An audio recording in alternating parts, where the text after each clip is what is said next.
మాట మీద నిలబడడానికి దమ్ము ధైర్యం కావాలి. అది తప్ప ఒప్ప తర్వాత సంగతి.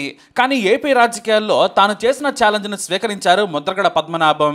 నేను పవన్ కళ్యాణ్ను ఓడించకపోతే నా పేరు చివరన రెడ్డి పెట్టుకుంటాను, ముద్రగడ పద్మనాభరెడ్డిగా మార్చుకుంటానని సవాల్ విసిరారు.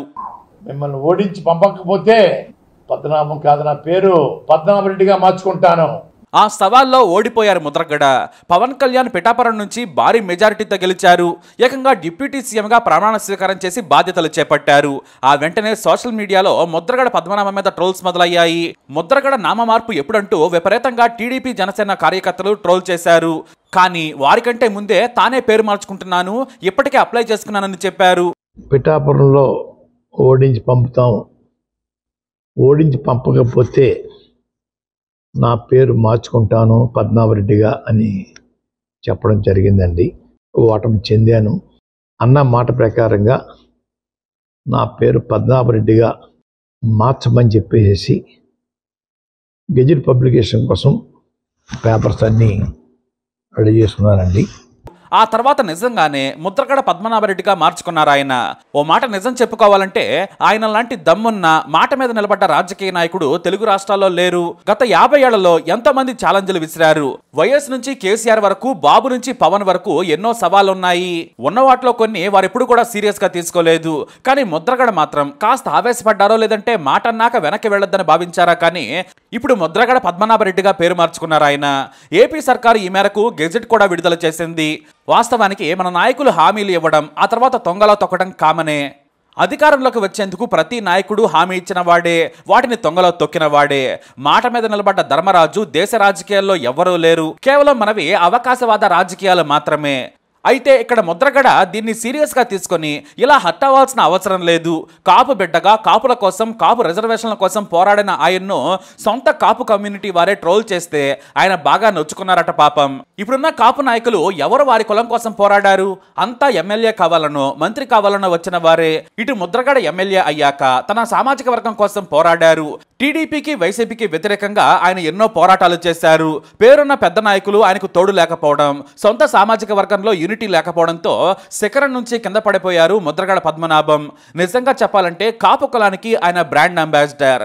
గతంలో చిరంజీవి, దాసరి నారాయణరావులను కూడా ఏకం చేశారు. కానీ ప్రత్యేక ఉద్యమంలో అవి కొట్టుకుపోయాయి. సొంత కాపు పెద్ద నాయకులు విడిపోయి రాజకీయ అవకాశవాదం కోసం పక్కకు వెళ్ళిపోయారు. కానీ తమ నాయకుడిని తామే తక్కువ చేసుకున్న కులం ఏదైనా ఉందంటే అది కాపు సామాజిక వర్గమేనని ఆయన సన్నిహితులు బాధపడుతూ ఉంటారు. ఇప్పుడు పవన్ కళ్యాణ్ డిప్యూటీ సీఎం అయ్యారు. కాపుల కోసం ఏం చేస్తారో చెప్పాలి అంటున్నారు ముద్రగడ. కాపులు ఎక్కువగా ఉన్నారనే కులబలను నమ్ముకొని పవన్ పిఠాపురంలో గెలిచారంటున్నారు. మరి కోట్లాది మంది కాపులకు ఏం చేస్తారనేది కూడా చెప్పాల్సిన, చేయాల్సిన బాధ్యత ఆయన మీదే ఉందంటున్నారు ముద్రగడ. నేను ఓడిపోయాను, పేరు మార్చుకున్నాను, కానీ గెలిచిన వ్యక్తి మాత్రం మన కులానికి మంచి చేయాలి, రాజకీయ పదవులు ఇవ్వాలి, అంతకుమించి రిజర్వేషన్లు తెప్పించాలని చెబుతున్నారు. ఇప్పుడు ట్రోల్ చేసిన వారంతా కూడా కులం కోసం, కుల రిజర్వేషన్ కోసం ఏం చేస్తున్నారో కూడా చెప్పాలని ముద్రగడ డిమాండ్ చేస్తున్నారు. గొప్ప రాజకీయ జీవితంలో కులం కోసం చివరకు ఓడిపోయి రాజకీయ కొట్లాటలో వ్యూహం తప్పి వెనకబడిపోయారు ముద్రగడ పద్మనాభం. ఆయన పేరు మార్చుకుంటే ఇతర కులాలు నవ్వొచ్చేమో, కానీ కాపులు కూడా నవ్వి పవన్ పక్కన ఉండి వెటకారం చేస్తే మాత్రం వారికన్ను వారే పొడుచుకున్నట్టే. రంగా సమయం నుంచి ఆయన తన సామాజిక వర్గం బలంగా ఉండాలి, రాజకీయంగా శాసించాలని కలలు కన్నారు. కానీ సొంత కులబలం లేకపోవడంతో టీడీపీ వైసీపీలతో జతకట్టాల్సి వచ్చింది. ఆయన గురించి, ఆయన గొప్పతనం గురించి తెలియని నేటి కీబోర్డ్ వారియర్స్ సోషల్ మీడియాలో 4 మీమ్స్ వేసి 6 కుళ్ళు జోకులు వేసి మురిసిపోవచ్చు. కానీ ఆయన శరీరం, మనసు మొత్తం కాపు వర్గం గురించి ఆలోచిస్తుంది.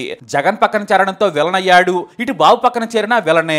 మరి ఆయన ఎటు వెళ్లాలనేది తెలియక మారిన పరిస్థితుల్లో కొట్టుమిట్టాడి చివరకు కాపు కాస్త ఇప్పుడు రెడ్ అయిపోయారు. ఆయన తండ్రి వీర రాఘవరావు రాజకీయాల్లో చాలా పాపులర్ లీడర్. 1962-67లో 2 సార్లు ప్రతిపాడు ఇండిపెండెంట్ గా గెలిచిన కీర్తి ఆయనది. నిజంగా చెప్పాలంటే ముద్రగడ కాపు సామాజిక వర్గం కోసం బహిరంగంగా కుల రాజకీయం చేశారు. ఆయన తండ్రి మాత్రం దళితుల వృద్ధికి ఎక్కువగా పాటుపడ్డారు. అందుకే ఆయనకు పార్టీ బలం లేకున్నా జనబలం ఉంది. మాజీ రాష్ట్రపతి నీలం సంజీవ్ రెడ్డి అంటే ఆయన ఎంతో ఇష్టపడేవారు. ఇటు ముద్రగడ వీరరాఘవరావును కూడా ఆయన శిష్యుడిగా ప్రేమించారు. ఇక తండ్రి చనిపోయిన తర్వాత ముద్రగడ పద్మనాభన్ను రాజకీయాల్లోకి రావాలని సూచించారు. అంతకుముందే అతనికి తండ్రి చెప్పారు. కానీ వారసత్వ రాజకీయాలపై ఆయనకు మక్కువ లేదో మరోటా కానీ ఎంకరేజ్ చేయలేదు. కానీ తండ్రి చనిపోయిన తర్వాత 1978లో జనతా పార్టీ నుంచి సులభంగా గెలిచారు ఆయన. కాంగ్రెస్ ప్రభంజనంలో గెలిచిన నేతగా ముద్రగడ రికార్డు క్రియేట్ చేశారు. దళితులు, బీసీలు ఆయన వెంట నడిచారు. తండ్రి మాదిరిగానే సున్నిత మనస్కుడైన ఆయన ఎవరినైనా గౌరవంగా పిలిచి మాట్లాడేవారు. వయసులో చిన్నవారైనా కూడా అండి అంటూ రాజకీయ చతురత నేర్చుకున్నారు. ఆ తర్వాత 1978, 1989లో కూడా ముద్రగడ గెలిచారు. ఎంపీగా కూడా గెలిచి టీడీపీలో చేరారు. కాంగ్రెస్ లో మంత్రిగా చేసిన ముద్రగడ ఎన్టీఆర్ పిలుపుతో టీడీపీలో చేరారు. 1983, 85, 89లో ప్రతిపాడు నుంచి పోటీ చేసి గెలిచారు. టీడీపీలో నాడు గొడవలు రావడంతో కేఈ కృష్ణమూర్తి జానారెడ్డితో కలిసి తెలుగునాడు పార్టీ పెట్టేశారు. కాకపోతే ఏకంగా ప్రధాని రాజీవ్ గాంధీ స్వయంగా వీళ్ళందరినీ ఆహ్వానించడంతో ఆ తర్వాత కాంగ్రెస్ లో చేరిపోయారు. కాంగ్రెస్ నుంచి 89లో గెలిచారు. ఆ తర్వాత ఓడిపోయారు. ఇంకా చెప్పాలంటే ఇక ఆయన ప్రభ మెల్లిగా తగ్గడం మొదలుపెట్టింది. అయితే కాపుల రిజర్వేషన్లనైనా సాధించాలనే తపన ఆయనకుంది. 1956 వరకు కాపులను బీసీలుగా గుర్తించింది సర్కారు. కానీ నీలం సంజీవ్ రెడ్డి సీఎం అయిన తర్వాత వాటిని రద్దు చేశారు. మళ్ళీ దామోదరం సంజీవయ్య మీద ఒత్తిడి చేసి రిజర్వేషన్లను సాధించారు. ఆ తర్వాత మళ్ళీ కాంగ్రెస్ సర్కారు బీసీల లిస్టు తీసేసింది. దీంతో తమకు కాపు రిజర్వేషన్లు కావాలని ముద్రగడ ముందుండి వాయిస్ ను వినిపించారు. కానీ ఆయనకు మద్దతుగా పెద్ద నాయకులు ఎవరూ లేరు. 1994లో ఆయన రిజర్వేషన్ల కోసం భార్యతో కలిసి ఆమరణ నిరాహార దీక్ష కూడా చేశారు. ముద్రగడ దెబ్బకు నాటి సీఎం కోట్ల విజయభాస్కర్ రెడ్డి కాపు విద్యార్థులకు బీసీ స్టూడెంట్స్ తో సమానంగా స్కాలర్షిప్లు, సీట్లు ఇస్తామని కూడా జీవో కూడా ఇచ్చారు. అయితే ఉమ్మడి ఏపీ నుంచి తెలంగాణ విడిపోవడంతో ముద్రగడ చాలా వ్యూహాత్మకంగా కాపు రిజర్వేషన్ల కోసం ఉద్యమం మొదలుపెట్టారు. ఎందుకంటే ఆంధ్రాలోనే కాపులు ఎక్కువ, పైగా ఉద్యమం సులువవుతుందని నాడు చంద్రబాబు నాయుడు సర్కార్పై ఒత్తిడి తెచ్చారు. లేఖలు కూడా రాశారు. తుని దగ్గర పెట్టిన కాపు గర్జన సభ హింసాత్మకంగా మారింది. కొంతమంది జైలుకు కూడా వెళ్లారు. ముద్రగడ మీద కేసు నమోదు కావడంతో విజయవాడ రైల్వే కోర్టుకు ఈనాటికి కూడా హాజరవుతున్నారు. చంద్రబాబు నాయుడు కాపులకు అన్యాయం చేస్తున్నారని, పోలీసు రాజ్యం నడుస్తోందని విమర్శించారు. లేఖలు రాస్తూ ఒత్తిడి చేసుకుంటూనే వచ్చారు. అయితే జగన్ ఆడించినట్లు ఆడుతున్నారని ముద్రగడపై నాడు టీడీపీ ఫైర్ అయింది. ఇటు వైఎస్ జగన్ సీఎం అయిన తర్వాత కూడా ఆయనకేమీ మద్దతు తెలపలేదు. కాపులకు కోటా అనే మాటకే అర్థం లేదని జగన్ అనడంపై ముద్రగడ ఆక్షేపించారు. ఇలా ఆయన రెండు పార్టీలతోనూ ఫైట్ చేశారు. కాకపోతే వైఎస్ జగన్ పై కాస్త సున్నితంగా వ్యవహరించారు అనే విమర్శలైతే ఉన్నాయి. ఎందుకంటే బాబుకు నాడు కాపు కోటా కోసం డెడ్ లైన్ పెట్టిన ముద్రగడ జగన్ మాత్రం అలా ఒత్తిడి చేయలేదు. బాబు మీద చేసిన ప్రెజర్ టాక్టిక్స్ జగన్ మీద చేపట్టలేదు. ఇక ఇటు పవన్ కళ్యాణ్ టీడీపీకి మొదట వ్యతిరేకంగానే ఉన్నారు. టీడీపీతో 2024 ఎన్నికలకు ముందు ముద్రగడ ఇంటికి వెళుతున్నానని కూడా చెప్పారు పవన్ కళ్యాణ్. కానీ వెళ్లలేదు. అయితే చంద్రబాబు నాయుడే అడ్డుకున్నారనే విమర్శలు వచ్చాయి. దీంతో పవన్ కళ్యాణ్ వెళ్లలేదు. ముద్రగడ కూడా జనసేనలో చేరి పవన్ తో పోటీ చేయాలనుకున్నారు. తెర వెనక ఏం జరిగిందో తెలియదు. కానీ పవన్ అసలు ముద్రగడ మాట ఎత్తలేదు. పిఠాపురంలో ముద్రగడ మద్దతు తీసుకుని గెలవాలనుకున్నారట. అందుకే ముద్రగడను పార్టీలో చేర్చుకుంటే కాపు కమ్యూనిటీతో ముందుకు సాగొచ్చని భావించారట పవన్. కానీ ఆయన సడన్ గా రూట్ మార్చేశారు. టీడీపీతో పొత్తును ప్రకటించేశారు. అప్పటికే బీజేపీతో పొత్తులో ఉన్నారు పవన్ కళ్యాణ్. ఇటు ముద్రగడ తనను కలిసేందుకు పవన్ రాకపోవడంతో హర్ట్ అయిపోయారు. ఇద్దరి మధ్య విభేదాలు వచ్చాయి.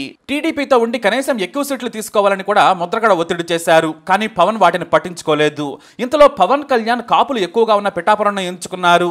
దీంతో కాపు ఓట్లను తన వైపుకు తిప్పుకునేందుకు వైఎస్ జగన్ ఏకంగా ముద్రగడను ఆయన కొడుకుకు రాజకీయ పదవులు ఇస్తానని చెప్పి పార్టీలో చేర్చుకున్నారు. ముద్రగడ రాజకీయంగా చేసిన అతిపెద్ద తప్పు ఇదే. పవన్ శత్రువుగా చుట్ట మొదలు పెట్టారు. వైసీపీ నాయకుడిగా పూర్తిగా రంగు పూసుకొని కాపులంతా వైసీపీకి ఓటు వేస్తారని, వంగా గీత కూడా కాపేనని ఆయన డైరెక్ట్ గా టార్గెట్ చేశారు. చివరకు పిఠాపురంలో తాను పవన్ ఓడించకపోతే కాపునే కాదు, పవన్ గెలిస్తే తాను పద్మనాభరెడ్డిగా పేరు మార్చుకుంటానని సవాల్ విసిరారు. మిమ్మల్ని ఓడించి పంపకపోతే పద్మనాభం కాదు నా పేరు, పద్మనాభరెడ్డిగా మార్చుకుంటాను. దీంతో టీడీపీ, జనసేన సోషల్ మీడియా దీన్ని హైలైట్ చేసేసింది. నువ్వు రెడ్డిగా మారేందుకు సిద్ధంగా ఉండమని చెప్పింది. కానీ ప్రజలంతా టీడీపీ, జనసేన వైపు ఉంటే ఈ కుల రాజకీయాలు ఏం పనికొస్తాయి? ఇక్కడ అదే జరిగింది. ప్రజలు మొత్తం వైఎస్ జగన్ను అసలు సీఎంగా చూసేందుకు ఇష్టపడలేదు. ఆయన పాలనను తిరస్కరించి కూటమికి భారీ మెజారిటీ కట్టబెట్టారు. దీంతో పేరు మార్చుకోవాలని సోషల్ మీడియాలో ముద్రగడ మీద ట్రోల్ మొదలు కాగానే వెంటనే ఆయన కూడా నేను పేరు మార్చుకుంటున్నాను, మాట మీద నిలబడతానని చెప్పారు. నిజంగానే ముద్రగడ పద్మనాభరెడ్డిగా మారిపోయారు. కాపుల కోసం పోరాడిన ఆయన కాపులకు పెద్ద దిక్కుగా ఉన్న ముద్రగడ ఇప్పుడు రెడ్డి అయిపోయారు. బహుశా కాపులకు చివరి నాయకుడు ఆయనేనేమో. ఎందుకంటే కులం పేరుతో రాజకీయాలు చేయడానికి ఎవ్వరికీ ధైర్యం ఉండదు. ఆయన తన రాజకీయ జీవితాన్ని త్యాగం చేసి మరీ రాంగ్ స్టెప్ వేశారు. కానీ సమయం ఎప్పుడూ ఒకేలా ఉండదు. ఇప్పుడు జనసేన, టీడీపీ టైం నడుస్తోంది. మాకు కూడా సమయం వస్తుందని ఆశతో ఉన్నారు ముద్రగడ పద్మనాభం. ఏదేమైనా కాపులు ఆయన్ను విమర్శిస్తే మాత్రం వారికే నష్టం. వారి కోసం మాట్లాడిన నాయకుడు ముద్రగడ కాకుండా ఎవరైనా ఎవరైనా ఉన్నారా అంటే లేనే లేరు. కానీ వ్యూహాత్మక తప్పిదాలు కాస్త నికార్సైన కాపును రెడ్డిగా మార్చేశాయి. అలా మొత్తానికి జగన్ చట్టంలో ఇరుక్కొని కాపు కాస్త రెడ్డి అయిపోయారు. ఆయన జీవితానికే ఇది పెద్ద మచ్చ అని చెప్పొచ్చు. ఇది Kapu Mudragada Padmanabha Reddy rise and fall కదా. దీనిపై మీరేమంటారు? మీ అభిప్రాయాన్ని కమెంట్ ద్వారా తెలియజేయండి. ఈ వీడియో అప్డేట్స్ కోసం మై ఛానల్ ఫాలో అవ్వండి. అలాగే తప్పకుండా సబ్స్క్రైబ్ చేసుకోండి.